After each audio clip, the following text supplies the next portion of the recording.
안녕하세요. 저는 평범하지 않은 30대 중반의 여자입니다. 제 외모는 남들과는 조금 다른데요. 엄마는 한국 사람이고 아빠는 미국 사람이에요. 흑인이시죠.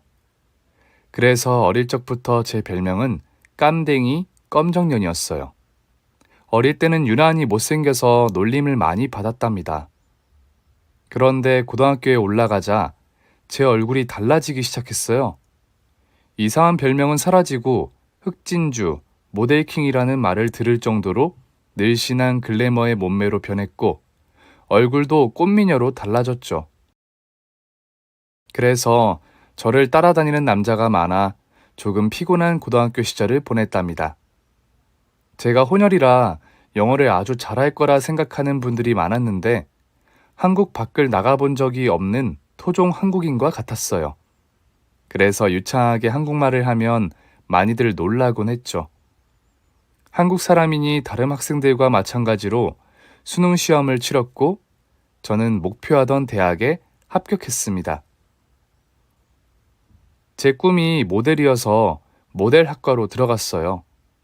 교수님들은 모두 저에게 타고난 모델이라는 칭찬을 많이 해주셨고 학교를 다니는 와중에도 런어웨이에 설 기회를 부여받았습니다. 그래서 제 꿈을 멋지게 펼치며 이른 나이부터 돈을 벌기 시작했답니다. 대학을 졸업하고 나서는 아예 모델과 패션의 고장인 프랑스 파리로 가서 모델로 활동했어요. 제 외모가 완벽한 외국인이었으니 무대에 설 기회가 아주 많았어요. 그곳에서 돈은 적당히 만족하는 만큼 벌었답니다. 그렇게 계속 파리에 눌러앉아 모델로 살려고 했는데 29살 무렵에 교통사고를 크게 당했어요. 다리에 쇠를 박을 정도였으니 몇 달은 누워서 지내야 했답니다. 그런데 회복하고 나서 워킹 연습을 하는데 걷는 게 많이 부자연스러웠어요. 저는 똑바로 걷는다고 걸었는데 조금씩 쩔뚝대더라고요. 이런 저의 걸음걸이 때문에 모델 일은 뚝 끊겨버리게 되었습니다. 계속 파리에 있어봤자 돈만 나가고 할 수 있는 게 없어 부모님이 계신 한국으로 다시 돌아왔어요. 부모님은 저를 안타깝고 가엾게 보시며 그동안 혼자 타지에서 고생이 많았다며 저를 품에 두시고 지냈습니다. 한동안은 모델 일을 못한다는 것에 크게 좌절해서 다른 직업을 찾지 않고 우울하게 집안에만 틀어박혀서 지냈어요. 몇 달 뒤 가만히 있으면 바보가 되는 것 같아 움직이기 시작했습니다. 먼저 모델 학원에 가서 일자리를 알아보았는데 다들 제 쩔뚝거리는 걸음걸이로는 학생들을 가르칠 수 없겠다며 퇴짜를 놓았답니다. 저에겐 모델 말고는 다른 재능이 하나도 없어 일자리를 찾는데 어려움이 있었어요. 또 혼혈하다 보니 쉽게 채용해주지 않더라고요. 파리에서 벌었던 돈은 다리 수술비와 입원비로 많이 까먹게 되어 작은 사업 같은 건 꿈도 꾸지 못했답니다. 그렇게 1년의 허송세월을 보내며 계속해서 일자리를 찾아봤는데 안타깝게도 제 자리는 어디에도 없었답니다. 그러다 곧 일자리가 아닌 다른 선물이 하나 찾아왔어요. 바로 남자친구라는 존재였죠. 겨우 구한 편의점에서 알바를 하고 있었던 저는 여러 남자들에게 대쉬를 받았어요. 다들 한번 어떻게 해보려는 마음인 것 같아 모두 거절했었는데 남자친구는 수뇌보 같은 사람이었어요. 매일 같은 시간에 와서 제 안부를 묻기도 하고 저를 위해 쓴 시까지 읊어주면서 감동을 전해주었습니다. 이에 저는 좋은 마음으로 만나보기로 해서 그와 연인이 되었어요. 남자친구와 어딜 가든 까만 피부인 제가 눈에 띄어서 시선을 주목받곤 했는데 남자친구는 전혀 개의치 않게 여겼어요. 제가 예뻐서 관심받는 것이니 시선이 집중되는 건 당연한 일이라면서 저를 자랑스러워 했답니다.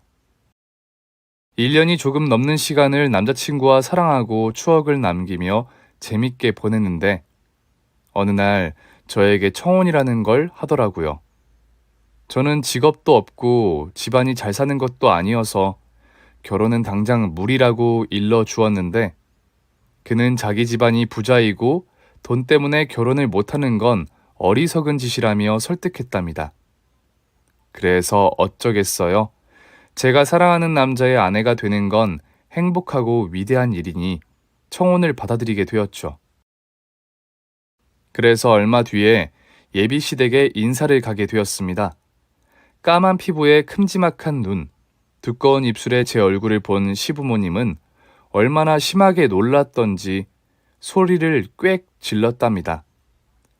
시아버지는 조금 당황하시다가 이내 잘 왔다며 저에게 인사를 해주셨는데 시어머니는 놀란 가슴이 진정되지 않았는지 못 본 걸 본 듯이 온몸을 사시나무처럼 떨고 계셨습니다. 이 흑이는 뭐니? 설마 네가 만나고 있다는 여자가, 결혼하고 싶다는 여자가 이 깐댕이야? 엄마, 말씀 좀 조심하세요. 그건 인종 비하 발언이에요. 아니 씨파, 깐댕이라 그러지. 그럼 흰둥이라 그러냐? 아 씨파 놀래라. 야 이진성, 너 지금 엄마 아빠한테 장난치는 거지? 이 여자는 너랑 아무 상관없는 여자지? 맞다고 대답하는 게 좋을 거다. 아니요. 제가 1년 넘게 사귀고 있던 여자가 바로 제 옆에 있는 말자예요. 김말자. 이름은 아주 구수하죠? 아버지, 제 애인 어때요? 예쁘죠? 시아버지는 빙그레 웃으며 기분 좋은 대답을 들려주셨습니다. 그래, 저자가 아주 곱구나. 저 반짝이는 눈망울, 뭐든지 썰어버릴 오뚝하게 선 코, 그리고 앵두 같은 입술까지. 진짜 예쁘구나. 그런데 저 큼지막한 눈코입이 어떻게 저 작은 얼굴에 모두 담겨 있는 거냐? 이건 사람이 아니야. 천사야, 천사. 말자양, 반가워요. 내가 진성이 예비되는 사람입니다. 아, 영어로 해야 하나? You are so beautiful. I'm father. I love you. Are you okay? 아버님, 저 한국에서 나고 자랐어요. 엄마는 한국 사람이고 아빠는 미국 사람이에요. 혼혈아이지만 주민등록증이 있는 엄연한 한국 여자랍니다. 그리고 영어는 한마디도 못합니다. 아버님의 칭찬 모두 알아들었다고요. 감사해요, 아버님. 그리고 말씀은 편하게 놔주세요. 며느리 될 사람한테 말을 놓으셔야죠. 오, 그렇구나. 아이고, 이렇게 예쁘고 귀한 존재가 우리 집 며느리로 들어오다니. 내 기분이 아주 좋구나. 어서 밥부터 먹어야겠네. 여보, 상 좀 차리지. 저와 시아버지가 다정한 인사와 소개를 했더니 시어머니가 콧방귀를 끼며 대답하셨습니다. 내가 살다 흑인한테 밥상을 다 차려보네. 아휴, 내 팔자야. 말 함부로 하지 말고 어서 가서 밥상 차려. 시부모님의 사이를 자세히는 모르겠지만 주도권이 아버님께 있는 것 같았습니다.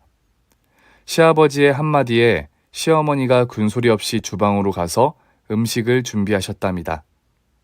이에 저는 조금이라도 도와드리려고 주방으로 들어갔습니다. 그러자 어머님은 또다시 놀라셨어요. 엄마야, 아우 놀래라.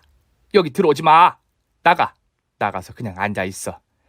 난 시커먼 게 들어와서 뭔가 했네. 아이고, 내 팔자에 깜댕이 며느리를 들이다니 속 터져 돌아버리겠네. 놀라게 해서 죄송합니다, 어머님. 그럼 손이 필요하시면 불러주세요. 저 밥도 잘하고 설거지도 잘하고 뭐든지 잘합니다. 이봐, 난 자네가 뭘 잘하든 관심이 없어. 내 남편만 아니면 밥이고 뭐고 아무것도 안 주고 내보냈을 거라고. 입 다물고 나가서 조용히 앉아있기나 해. 시어머니는 시아버지가 들리지 않게 저에게 싫은 소리를 서슴없이 하셨습니다. 제가 30년을 살아오면서 이런 일을 비일비재하게 당해왔으니 크게 감정이 상하지 않고 시키는 대로 조용히 주방에서 나왔답니다. 그리고 시아버지를 자세히 보니 몸이 조금 불편하신 것 같았습니다.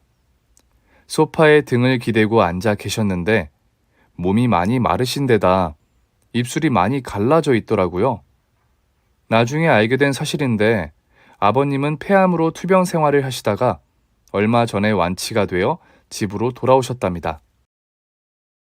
이런 사실을 남편이 한마디도 해주지 않아 조금 섭섭했어요. 그이는 괜한 걱정을 주는 것 같아 숨겼다고 해명을 했죠. 그래서 앞으로는 아무것도 숨기지 말고 저에게 알려달라고 못을 박아두었습니다. 잠시 후 밥상이 차려져서 4명의 식구가 식사를 같이 하게 되었는데 시어머니가 끓여준 김치찌개가 너무 맛있어서 저도 모르게 감탄사가 터져 나왔습니다. 아따, 시원하네. 어머, 죄송해요. 너무 맛있어서 저도 모르게. 우리 말자가 찌개 먹을 줄 아는구만. 괜찮으니까 실컷 감탄하면서 들게나. 고맙습니다, 아버님. 저와 남편과 시아버지 셋은 화기애애한 분위기로 대화를 나누고 있었는데 시어머니 얼굴에는 그늘이 시커멓게 드리웠답니다. 곧 식사가 끝나고 아버님이 당신 건강을 생각해서 결혼 날짜를 서두르는 게 어떻겠냐고 말씀하셨습니다. 저야 너무 좋다며 방실방실 웃으며 박수까지 쳤어요. 그런데 먹구름이 낀 시어머니가 찬물을 붓는 말씀을 하시더군요. 결혼? 여보, 우리 집안에 이런 여자가 들어오면 되겠수? 집안 당숙들이 가만히 있겠냐고요. 양반 집안에 깜댕이가 들어오면 아마 난리가 날 거요. 또 비하 발언을 하네. 당신 입을 함부로 놀리는 거 신경에 거슬려. 지금부터 우리 며느리한테 이름 불러. 좋은 이름 있잖아, 말자. 그리고 집안 어른들은 내가 알아서 할 테니까 당신은 신경 쓰지 마. 그리고 사랑에 인종이 무슨 상관이 있어. 난 오히려 이런 예쁜 말자가 며느리가 된다니까 기쁘고 재밌구만. 아가, 앞으로 새아가라고 불러도 되겠니? 말자아가. 그럼요, 아버님. 사실 쫓겨날 각오를 하고 오빠를 따라온 건데 이렇게 환대해 주시니 너무 기뻐서 몸둘 바를 모르겠어요. 아버님 진심으로 감사합니다. 어머님도요. 그러자 시어머니는 거실 바닥이 뚫리라는 듯이 한숨을 크게 내쉬었고 손으로 이마를 연신 짚어가며 불쾌함을 숨기지 않으셨답니다. 그럴 때마다 시아버지가 인상을 쓰며 계속해서 경고를 했더니 어느새 시어머니가 저를 말자라고 부르셨고 아버님처럼 새아가라고 힘들게 호칭해 주셨습니다. 아버님이 주도권이 있으셔서 말씀대로 결혼을 서두르게 되었답니다. 양가 부모님은 예상대로 시어머니 빼고는 다들 반갑고 화기애애한 분위기 속에서 좋은 말씀을 주고받으셨고 저희 부부에게 잘 살아달라며 덕담과 조언을 아껴주지 않으셨네요. 그렇게 시댁에 인사를 간 지 몇 주 만에 결혼식을 올리게 되었답니다. 시어머니가 걱정하던 당숙과 집안 어른들은 저를 많이 예뻐해 주셨습니다. 세상이 어떤 세상인데 인종을 가려가며 결혼을 하느냐고 오히려 시어머니께 화를 내시기도 했답니다. 이렇게 결혼을 하게 된 저는 직업을 구하지 않고 남편의 내조를 하며 살게 되었어요. 그이는 제가 직업이 있었더라도 바로 그만두게 할 생각이었다고 말해 주었죠. 저희는 신혼을 아주 뜨겁고 후끈하게 보내고 있었는데 5개월 뒤에 남편이 해외로 잠시 나가게 되었습니다. 사업을 확정하면서 해외에도 사무실을 차리게 되었는데 사장인 남편이 몇 달은 있어야 한다며 중국으로 떠났답니다. 졸지에 혼자가 된 저는 신혼집에서 혼자 지내는 게 외로워 시댁에 자주 찾아갔어요. 시어머니가 조금 불편하긴 하지만 며느리 사랑인 시아버지 얼굴을 보고 싶어서 거의 매일 찾아갔답니다. 아버님, 저 왔어요. 얼굴에 살이 조금 더 올랐네요. 이렇게 보니까 제 남편이랑 진짜 많이 닮았어요. 내가 그놈 애비인데 당연히 닮았지. 새아가, 너도 어제보다 오늘이 더 예쁘구나. 난 너를 볼 때마다 깜짝깜짝 놀란다. 너무 예뻐서 심장이 막 두근거린단다. 정말요? 역시 아버님은 여자의 마음을 사로잡는 멋쟁이. 시아버지와 이렇게 다정하고 애교 넘치는 대화를 나누면 시어머니가 멀찌감치해서 째려보시며 한마디씩 하셨습니다. 아이고 두야, 둘이 아주 죽이 맞아 죽네. 아주 꼴값들을 떨어요. 에휴, 누가 나 좀 위로해주면 좋겠네. 어머님, 저랑 아버님 보드게임 할 건데 같이 하실래요? 보드게임 말고 보드카나 한잔 하면 좋겠다. 저리 가라. 시어머니는 늘 저를 못마땅해 하셔서 저와 조금 더 어울리지도 말도 섞으려고 하지 않으셨습니다. 그래서 전 시아버지하고만 잘 지냈고 남편이 없는 빈자리를 즐거움으로 채울 수 있었습니다. 하지만 얼마 가지 못해서 놀라서 기절할 만한 일이 벌어지고 말았습니다. 시아버지가 폐암이 재발해서 병원에 입원하게 되셨어요. 의사 선생님은 암이 폐 말고도 다른 곳에 전이가 되어 위험한 상황이라고 하셨습니다. 항암 치료를 하며 암세포가 줄어들면 그때 가서 수술을 할지 말지 결정하겠다고 일러주었어요. 그래서 그 힘든 항암 치료를 받게 된 시아버지는 얼굴이 반쪽이 되었고 기운이 없어 말씀도 거의 못하셨습니다. 저는 며느리로서, 자식으로서 정성으로 아버님을 모시고 싶어서 병원에 짐을 가져다 놓고 24시간을 돌봐드렸어요. 한편 남편은 중국에서 바로 오려고 했는데 아버님이 절대 오지 말라고 전하셨습니다. 지금 이대로 돌아오면 중요한 것들을 많이 잃게 되어 사업 확장에 실패하고 말 거라며 모든 일을 끝내고 나서 오라고 하셨습니다. 그리고 시어머니는 시아버지가 병원에 입원해 고통스러워하는 모습을 보고 싶지 않으셨는지 시댁에만 계셨어요. 제가 옆에 있어서 안심이 된다며 매일 아침 저녁으로 전화로 아버님의 상태를 물으셨죠. 그렇게 하루 종일 시아버지의 간병을 계속했더니 어느 정도 호전되는 게 보였습니다. 하지만 호전된 것도 잠시뿐, 금세 상태가 나빠져서 각혈을 하시고 하루 종일 눈도 제대로 뜨지 못하셨습니다. 그러자 의사 선생님은 아무래도 항암 치료를 그만하게 낫겠다고 판단하셨어요. 수술도 불가능하고 치료까지 손을 놓게 되는 상황에 이르렀죠. 뿐만 아니라 퇴원을 해서 남은 시간을 편하게 보내드리라는 말까지 했답니다. 저는 오열하며 시아버지께 제발 살아달라고 애원했어요. 저는 인터넷으로 검색을 해서 암 환자가 기적을 일으킨 뉴스들을 검색했어요. 어떤 사람은 개 구충제를 먹어서 나았다고 하고 어떤 사람은 공기 좋은 시골에서 생식을 해서 암이 나았다는 뉴스도 있었답니다. 여러 가지 뉴스를 접하니 말기 암 환자라고 해서 모두 세상을 떠나는 건 아니더라고요. 그래서 희망을 품고 계속 정보를 수집하고 있는데 어느 병원에서 신약으로 암 치료를 한 사례를 보게 되었어요.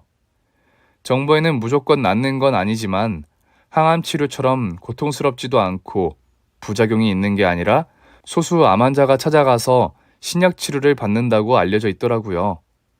그래서 전 시아버지 퇴원 절차를 밟고 구급차를 타고 신약으로 치료한다는 병원으로 옮겼어요. 시아버지의 손을 잡고 무슨 일이 있어도 살려낼 테니 끝까지 버텨달라고 했죠. 시어머니한테도 알렸는데 부질없는 짓이지만 제 의견대로 해보라며 옮긴 병원이 어딘지만 알려달라고 하셨습니다. 그렇게 병원에 도착해서 의사 선생님이 바로 신약 치료를 한 차례 진행해 주셨는데 아무런 진전이 없었어요. 사람마다 효과가 달라 큰 기대는 하지 말랬는데 아주 조금도 좋아지지 않아 크게 실망하고 좌절하고 말았죠. 2차 치료까지 사흘의 시간을 기다려야 한다 해서 시아버지는 링거로 식사를 대신하며 겨우 버티셨습니다. 저 또한 밥이 넘어가지 않아 물만 마시고 말았어요. 그런데 이튿날 제가 화장실을 다녀왔는데 시어머니가 병실에서 시아버지와 있더군요. 아버님 얼굴에 바짝 다가가서 귓속말을 하는 것 같았습니다. 저는 문을 슬며시 닫으며 무슨 이야기를 하는지 귀를 기울였어요. 이윽고 시어머니의 목소리가 들렸습니다. 비밀번호가 뭐야? 여보, 좋은 말할 때 비밀번호를 말하라고. 어차피 나중에 내가 다 가질 건데 비밀번호를 알려달란 말이야. 그러자 시아버지가 한 손을 들며 손가락으로 숫자를 알려주는가 싶었어요. 그런데 아버님은 가운데 손가락을 펴며 뻑큐를 전했습니다. 아우, 이 영감태기가 더럽게 끈질기네. 내가 허튼데 돈을 쓴다는 게 아니잖아. 필요한 데가 있어서 그렇다고. 빨리 비밀번호 불러. 그게 아니면 건물 팔아먹게 인감 도장이랑 건물 어디 있는지 말하든가.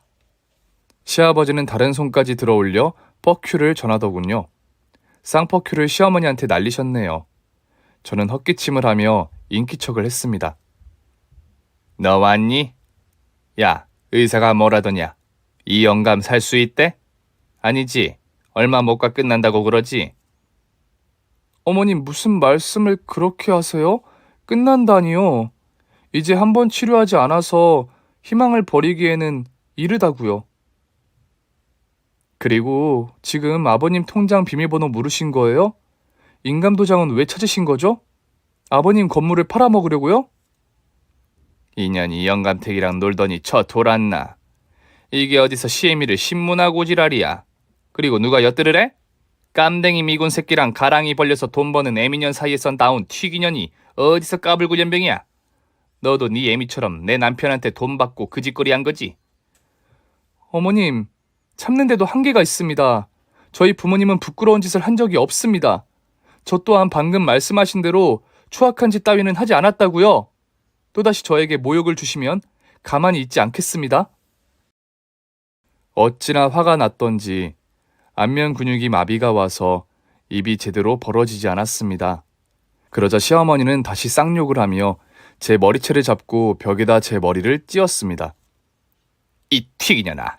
아우, 머리카락 봐라. 얼마나 곱슬머리인지 수세미가 따로 없네. 니년 머리도 걸레가 따로 없네. 진짜 튀기네, 튀기. 이거 놓으세요. 저 진짜 못 참습니다. 참지 않으면 니년이 어쩔 건데. 그리고 깜댕이년아, 병원에서 퇴원시키라고 했으면 조용히 요양원에 처박든지 집으로 데리고 와야 할 거 아니야. 니년이 뭔데 신약치료인지 지랄인지를 해주겠다고 설레발을 쳐? 벽에 제 머리를 제대로 찢는 바람에 바닥에 쓰러지고 말았습니다. 몸에 힘을 주고 일어나려고 했는데 눈앞이 흐릿했답니다. 이윽고 병실 문이 열리면서 청소 아주머니가 들어오셨는데 시어머니가 걸레와 양동이만 빼앗고 병실 밖으로 청소 아줌마를 밀어버렸답니다. 그리곤 바닥에 쓰러져 있는 저에게 걸레반 물을 쏟아버리셨어요. 이 시커먼 물 보이지? 니년 피부색이랑 똑같다. 이 튀기년아. 넌 앞으로 수돗물로 씻지 말고 이 걸레만 물로 씻어라. 사람은 생긴 대로 살라는 말 들어봤지? 니년 생긴 대로 시커먼 걸레반 물로 씻고 마시고 하란 말이야, 이 튀기년아. 오늘은 이 정도만 하고 가주마. 대신 내가 다음에 왔을 때 또 대들었다간 니년 눈깔에 먹물을 쪽 빨아다가 니년의 허연 손바닥에 핸드크림으로 쳐 발라줄 줄 알아. 저는 머리를 심하게 다친 데다 오물을 뒤집어 써서 정신을 쉽게 차리지 못했어요. 시어머니가 병원으로 빠져나가고 나서야 정신을 차렸답니다. 그래서 일단 화장실 가서 몸을 씻었어요. 냄새나는 몸으로 시아버지 옆에 있으면 좋을 게 없으니 그렇게 했죠. 시아버지는 안쓰러운 눈으로 저를 올려다보셨지만 말씀을 하시지 못해 미안하다는 의미의 손길만 전해주셨습니다.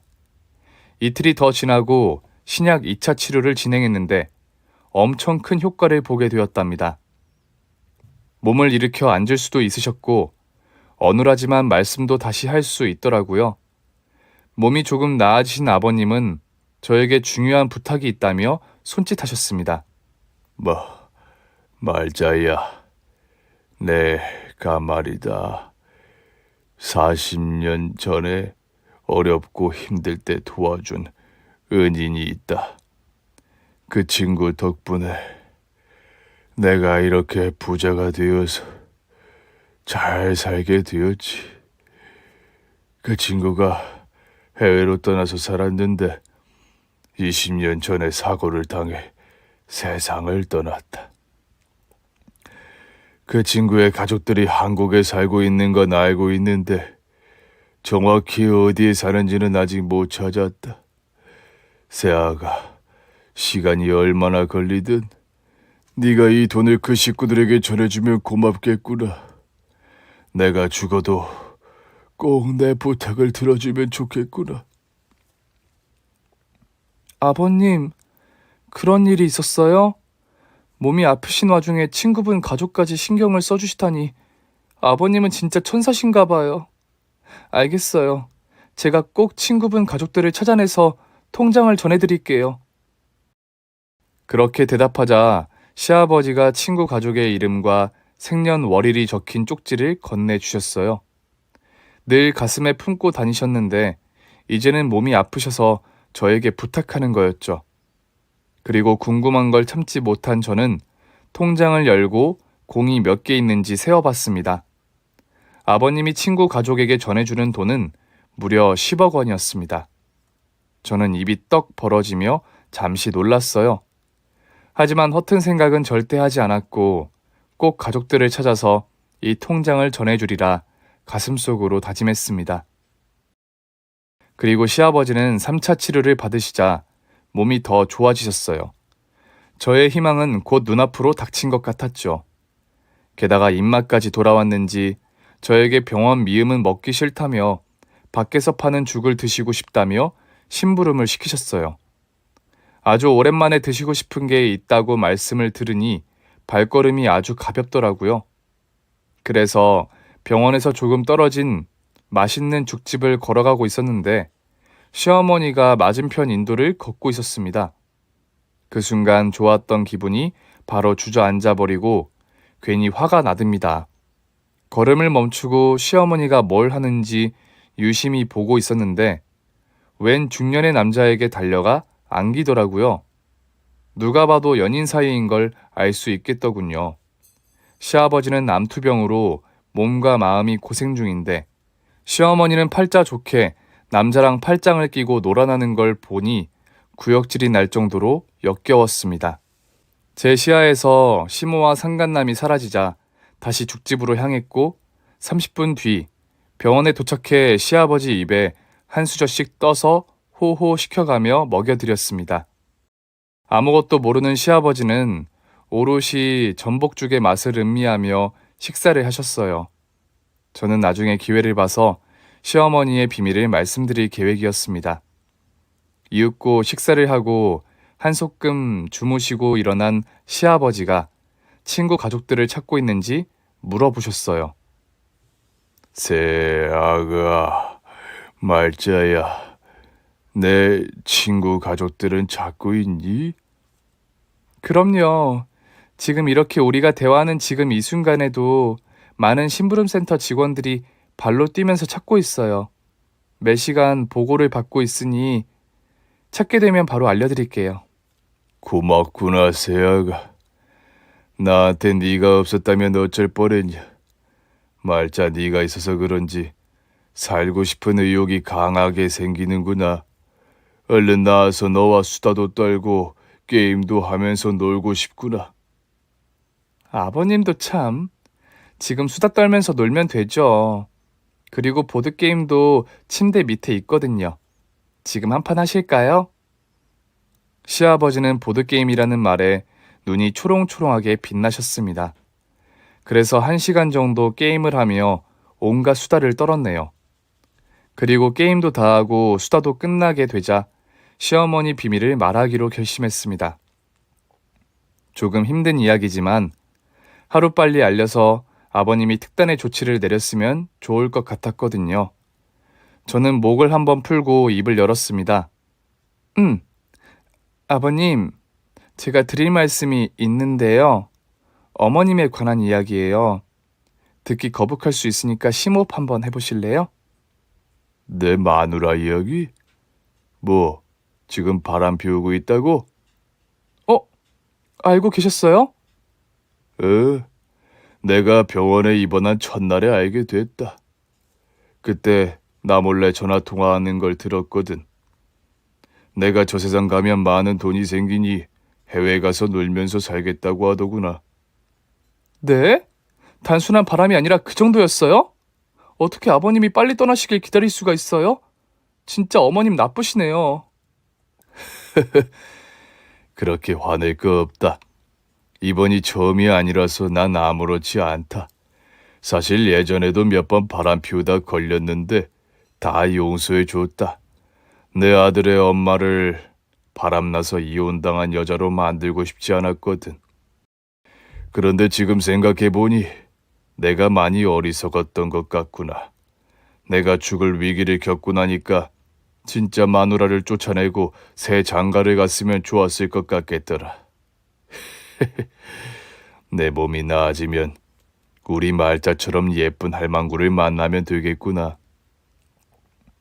아버님 정도면 저보다 훨씬 예쁜 분을 만나실 수 있을 거예요. 그런데 아버님, 어머님을 어떻게 하실 생각이에요? 지난번에 와서 통장 비밀번호 알려달라, 인감 도장 달라 하면서 협박까지 했잖아요. 그건 걱정하지 말아라. 무슨 일이 있어도 내 돈이 네 시애미한테는 한 푼도 가지 않을 거야. 그리고 말이 나와서 말인데, 세기 네가 시애미 바람 피우는 거 증거를 잡아줄 수 있겠냐? 내 친구 식구를 찾는 것처럼 흥신소나 심부름센터에 의뢰를 좀 해줄래? 네, 아버님, 걱정 마세요. 무슨 일이 있어도 꼭 잡아낼게요. 그래서 전 지난번의 수모를 제대로 되갚아주기로 마음먹었습니다. 시아버지는 몸이 계속해서 좋아지셨고 어느새 신약 치료는 4차를 맞게 되었답니다. 아버님은 식사를 거뜬히 하시고 주사 바늘을 꽂고 치료를 시작하셨어요. 그리고 몇 시간이 지나자 깨어나신 시아버지의 혈색이 훨씬 더 밝아지셨습니다. 또 힘없어 보이던 눈동자도 어느새 열정이 그득그득해 보였답니다. 의사 선생님은 다음날 암 검사를 해봤는데 기적적인 말씀을 해주셨어요. 오, 이런. 암이 깨끗하게 사라졌네요. 아주 말끔하게 나으셨습니다. 축하드립니다. 와, 아버님 완치됐다네요? 이게 꿈이야 생시야. 아버님, 진짜 다행이고 축하드려요. 사랑해요, 아버님. 저는 몸을 던져서 시아버지 폼에 쏙 안겼습니다. 아이고, 우리 며느리가 깃털처럼 가볍구나. 고맙다, 새아가. 이게 다 네 덕분이다. 너 아니었으면 난 진작에 저승에 가 있었을 거야. 정말 기적이에요. 신약이 정말 효과가 있었어요. 아, 너무너무 기쁘다. 저와 시아버지는 오랫동안 얼싸안고 기쁨을 나누었습니다. 그리고 한참 뒤 시아버지가 달콤한 낮잠에 빠지셨고 저는 병원 근처 목욕탕에 가서 목욕을 하고 나왔답니다. 병원으로 걸어 들어가 로비를 가로지르고 엘리베이터를 타고 올라가는데 뭔가 기분이 이상했어요. 분명 기뻐야 할 순간인데 똥을 덜 닦은 기분이 들더라고요. 그런데 아니나 다를까 병실 문을 열었더니 시어머니가 시아버지한테 매질을 하고 있었습니다. 뺨을 사정없이 날리며 통장 비밀번호를 알려달라고 소리를 고래고래 지르고 있었어요. 이 노친네야. 돼지기 전에 미리 좀 알려주면 덧나냐? 내가 나조차고 이러는 줄 알아? 이게 다 우리 진성이를 위해서 달라는 거잖아. 내가 엊그제 통화했는데 자금이 딸리다고 했다고. 그만 좀 때려. 이 옆에 내야. 그리고 거짓말을 하려면 좀 그럴싸하게 해봐라. 왜 매번 아들 핑계를 대? 이 영감탱이야. 곧 저승갈 양반이 거짓말이고 말고 구분지어서 뭐 할 거야. 그냥 돼지기 전에 좀 알려줘봐. 쓸데가 있으니까. 시어머니가 짝짝 소리를 내며 시아버지의 따귀를 연신 날렸습니다. 그래서 제가 나서기로 했습니다. 소리를 빽 지르고 경고부터 했습니다. 이봐요, 어머님. 지금 뭐 하는 짓이에요? 왜 죄 없는 아버님을 때리시는 거냐고요? 또 비밀번호 알려달라고 온 거예요? 한 번만 더 아버님 얼굴에 손대면 저 가만히 있지 않을 겁니다. 가만히 있지 않으면 어찌할 거야, 이 튀기녀나. 어머님, 제가 누군지 알려줄까요? 내 아버지의 사촌형의 아내의 남동생의 딸의 남편이 누군지 아세요?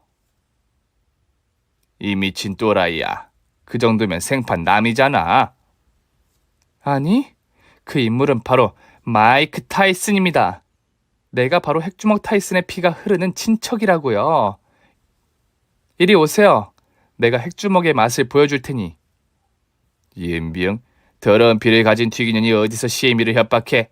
야, 너 지난번에 덜 맞았니? 내 손맛을 보고도 그따위 헛소리가 나오는 거야?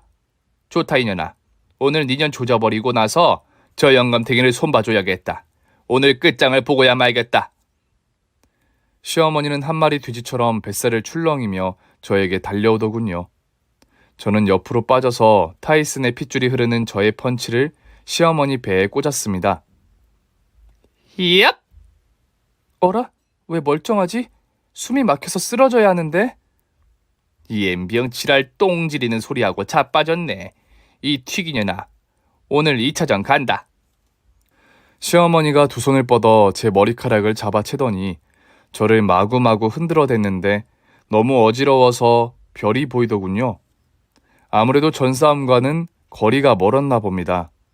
지난번처럼 머리채를 잡히고 벽에 머리를 찧어가며 당하고만 있었어요.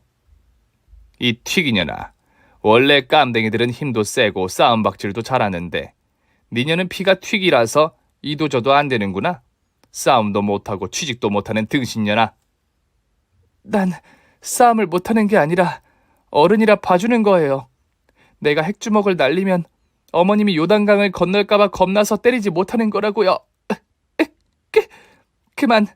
이러다 내 머리 깨지겠어요. 그만 좀 하세요. 저는 계속 두들겨 맞다가 주머니에 있던 시아버지의 통장이 툭 하고 떨어졌습니다. 시어머니는 바로 한 손으로 주워 들더니 소리를 질렀어요. 얼레 시박이다. 이거 뭐야? 앞장에 비밀번호도 적혀있네. 이게 웬 횡재야? 이년아, 이거 내 남편이 너한테 준 거냐?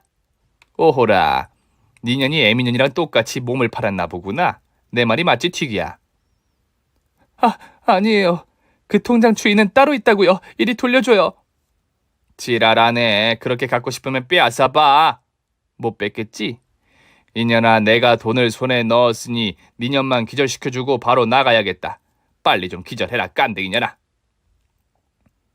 그렇게 엄청 두들겨 맞고 있었는데 갑자기 시어머니가 비명을 길게 질렀습니다.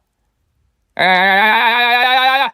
이 영감탱이가 암 걸려 돼질 양반이 뭔 힘이 이리 센 거야. 이거 놔. 내 머리털 다 뽑히겠다고. 야야야야야! 당신이 여자라는 이유로 손을 대지 않으려고 했는데 내 사랑하는 며느리를 건드렸으니 이젠 더는 못 봐줘. 이 재래식 화장실 네모난 군용에 빠뜨려서 똥독으로 뒤져도 쌌냐나. 너 오늘 향냄새 맡게 해주겠어. 시아버지는 시어머니의 머리채를 잡고 무릎으로 시모 얼굴을 올려 찼습니다. 이년아, 이게 바로 니킥이라는 거다.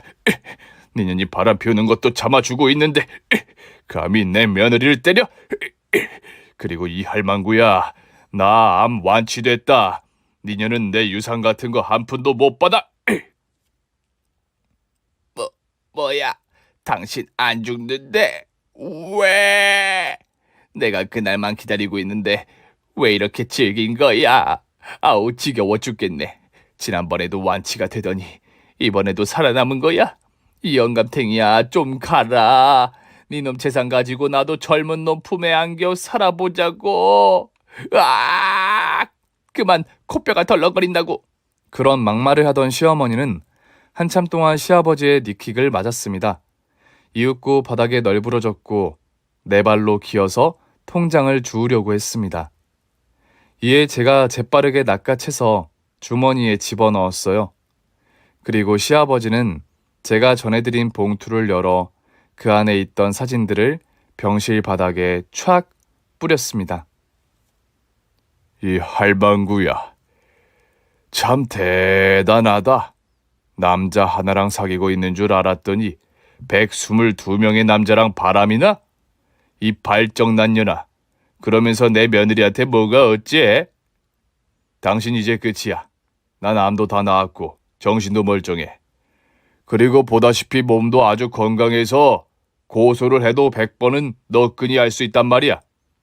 이혼 소송은 물론이고 상간남 122명에게 손해배상을 청구하겠어.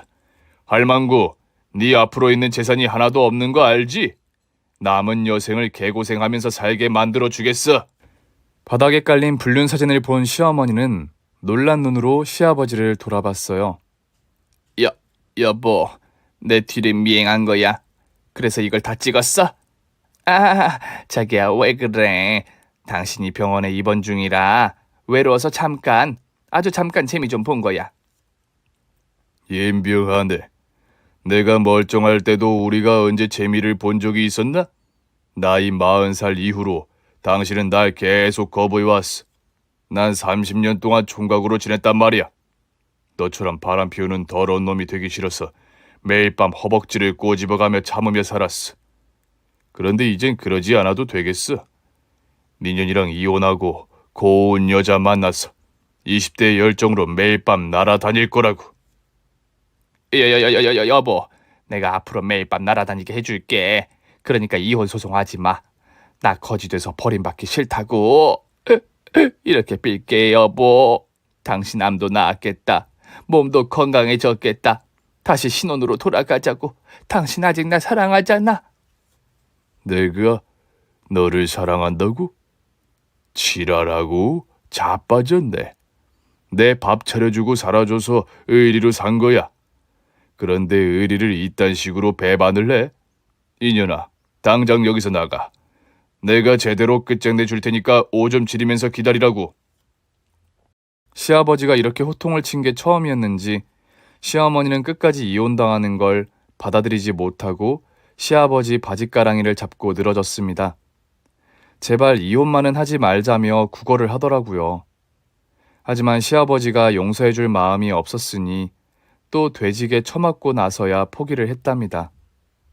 그런데 바로 병실에서 나가지 않고 네 발로 제 앞으로 기어와서 무릎을 꿇었습니다. 얘 튀기, 아니 새아가, 너 아까 그 통장 좀 줘봐라. 나 그거 가지고 도망 좀 가야겠다. 40년 가까이 네 시아버지 밥순이로 살아왔는데 위자료는커녕 소송으로 빚만 생기게 될 것 같다고.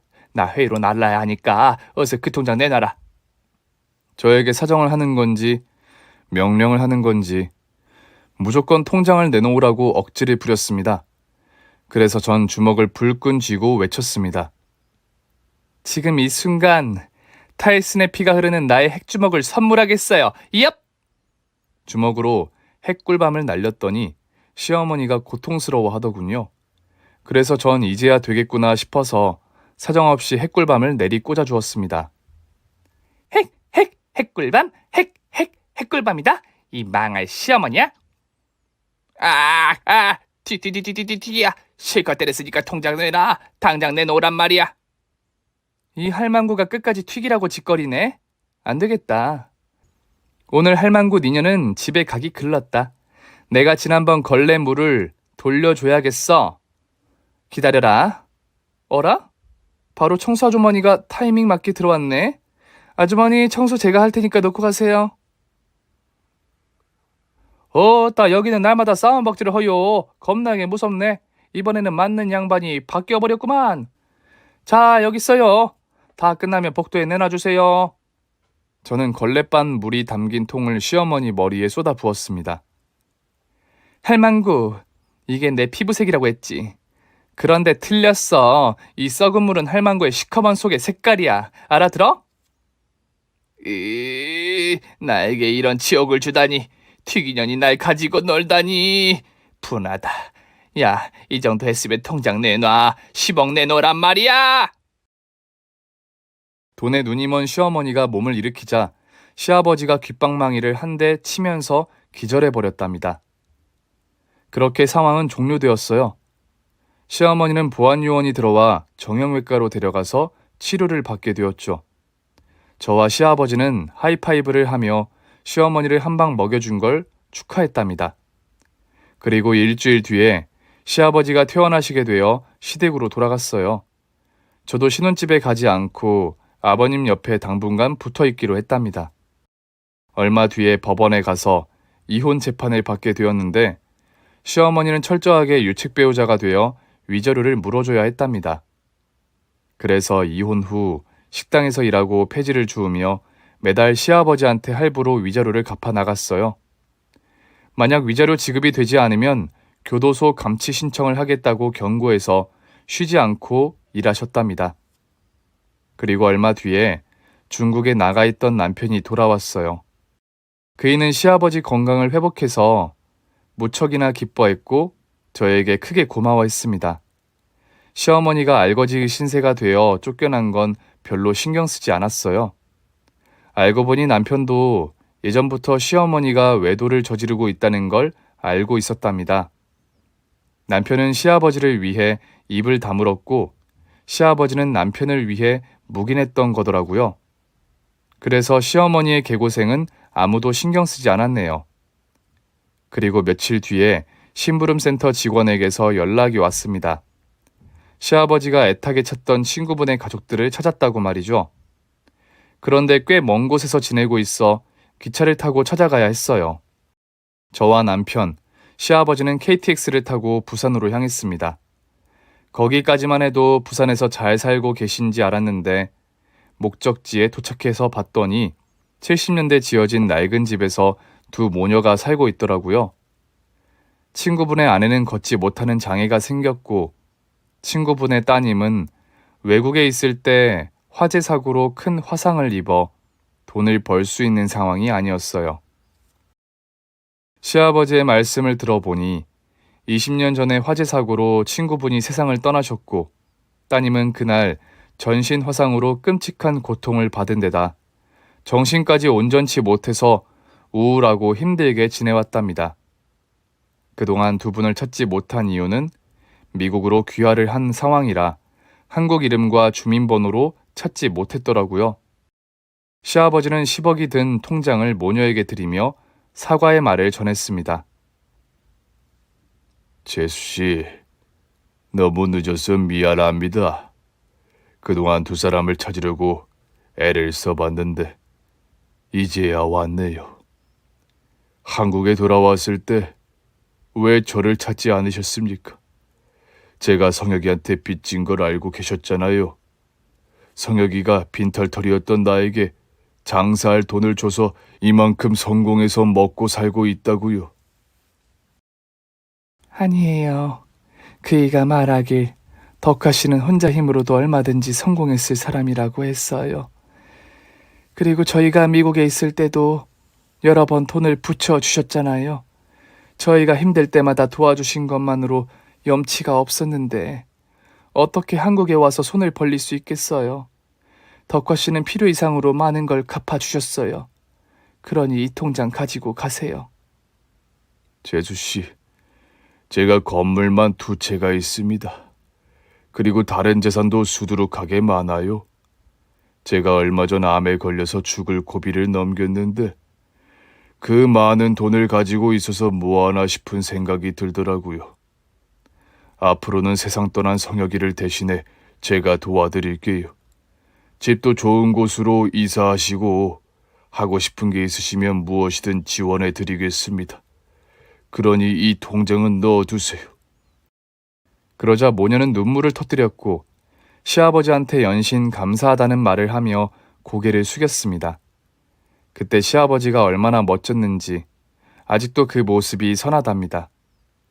저희는 그렇게 모녀와 연락처를 주고받고 가끔 왕래하며 지내자고 약속하고 돌아왔습니다. 남편과 저는 해외 출장으로 인해 늦어진 신혼을 다시 시작했습니다. 6개월 동안 참았으니 청춘인 저희 두 사람이 얼마나 화끈하고 뜨거웠는지는 여러분의 상상에 맡기도록 하겠습니다. 그리고 얼마 뒤에 바로 아기가 들어섰고 이듬해 저와 남편을 반반 닮은 어여쁜 딸아이가 태어났어요. 그리고 저희 신혼집은 정리하고 시댁에 들어가서 시아버지와 함께 살게 되었답니다. 육아를 혼자 하면 힘들 거라며 아버님이 도와주시겠다 해서 아예 집을 정리하고 들어가게 되었죠. 그래서 한 지붕 아래 3대가 행복하게 살게 되었네요. 아참, 저희 시아버지는 20살 연하의 아름다운 여인과 재혼하셨답니다. 저의 새 시어머니는 엄청 우아하고 마음씨 고운 분이시랍니다. 지금까지 혼혈아인 제가 살아온 이야기와 시어머니와 얽힌 끔찍한 사연을 써봤네요. 그런데 글을 써서 읽어보니 시어머니가 불쌍하다는 생각이 전혀 들지 않는 것 같아요. 지금도 개고생하며 시아버지께 할부로 위자료를 갚고 있는데 남은 노후를 끝없이 일만 하다가 보낼 것 같습니다. 그럼 저는 여기서 글을 줄이고 물러가 볼게요. 끝까지 들어주신 많은 분들의 가정에 행복과 평안이 깃들길 기원합니다. 감사합니다. 오늘 준비한 사연은 여기까지입니다. 재미있게 들으셨다면 구독과 좋아요, 알림 설정까지 눌러주세요. 그럼 저는 다음 사연으로 찾아뵐게요. 오늘도 건강하고 행복하세요.